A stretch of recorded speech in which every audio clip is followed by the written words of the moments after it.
Bonjour, l'histoire que nous allons lire aujourd'hui sera intitulée Crête rouge. Armand le fermier est un vieil homme heureux. Il est très fier des animaux de sa ferme. Il les nourrit et les soigne avec beaucoup d'amour. Sa basse-cour est, dit-on, dans le village, la plus belle de la région.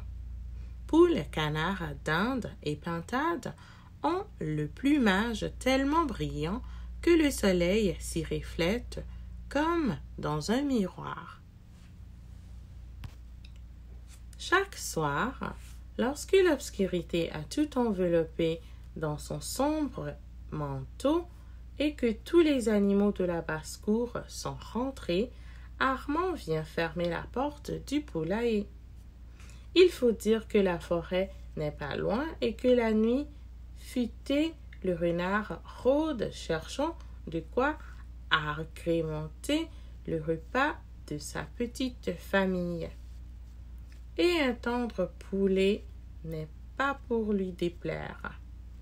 Follette, une jeune et jolie poulette, un peu écervelée, ne risque d'ailleurs plus de l'oublier. Un soir, alors qu'elle avait folâtré plus que de coutume à la recherche d'un dernier verre imprudent, Follette avait trouvé la porte du poulailler fermée. Et la nuit était tombée, l'entraînant dans une aventure épouvantable. Elle porte d'ailleurs dans son superbe plumage fauve une tache un peu plus claire, là où la terrible mâchoire du renard s'était refermée, lui arrachant une touffe de plumes. Chaque fois qu'elle y pense, son cœur se met à battre très vite. Elle se revoit courant en battant les ailes, poursuivie par le renard dont elle sentait la laine chaude le long de son cou.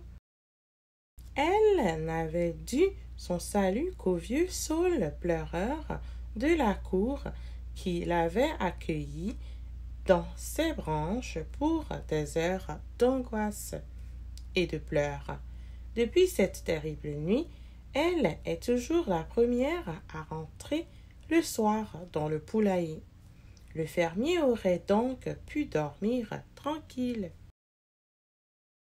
Dès que le soleil allait se coucher, tous les animaux de la basse-cour rentraient sagement s'installer sur les perchoirs du poulailler.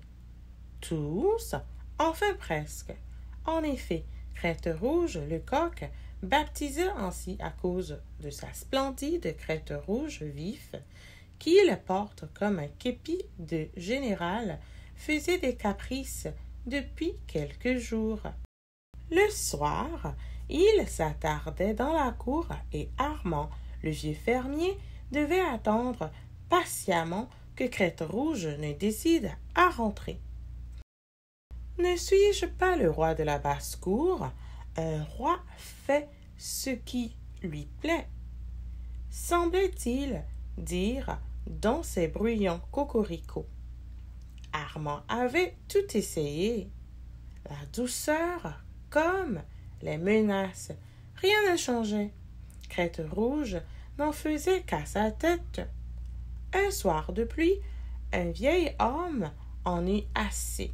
« Tu ne veux pas rentrer, Crête rouge? Eh bien, tu resteras dehors. Tant pis pour toi. » Et Armand avait fermé la porte du poulailler. Et voilà Crête rouge, seule dans la cour, gonflant fièrement la poitrine. C'est à peine s'il, sans la pluie, lui mouillait les plumes. Que peut bien craindre un coq aussi beau, aussi fort, aussi malin que lui? La pluie se fait plus forte, la nuit plus noire, et tout à coup, grrr, la barrière de la cour vient de grincer comme lorsque Tarzan, le chien de la maison, la pousse en revenant de sa promenade. Cet énorme bouvier des Flandres, pas très commode, peut vraiment tout se permettre. Mais Tarzan il y a belle lurette qu'il est rentré. Il doit être vautré devant la cheminée, ce gros paresseux. Mais alors, à qui sont ces deux yeux qui brillent tout à coup dans le noir?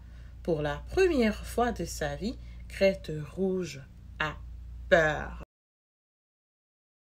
Déjà, il commence à regretter de ne pas avoir écouté Armand, le vieux fermier.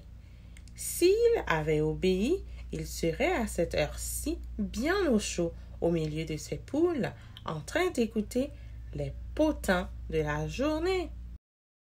Au lieu de cela, le voilà trempé, cherchant un endroit où se cacher. Tiens, on dirait que les deux yeux brillants se sont rapprochés, pense-t-il, et par moments, il lui semble voir étinceler à la lueur de la lampe de la cour deux rangées de perles blanches.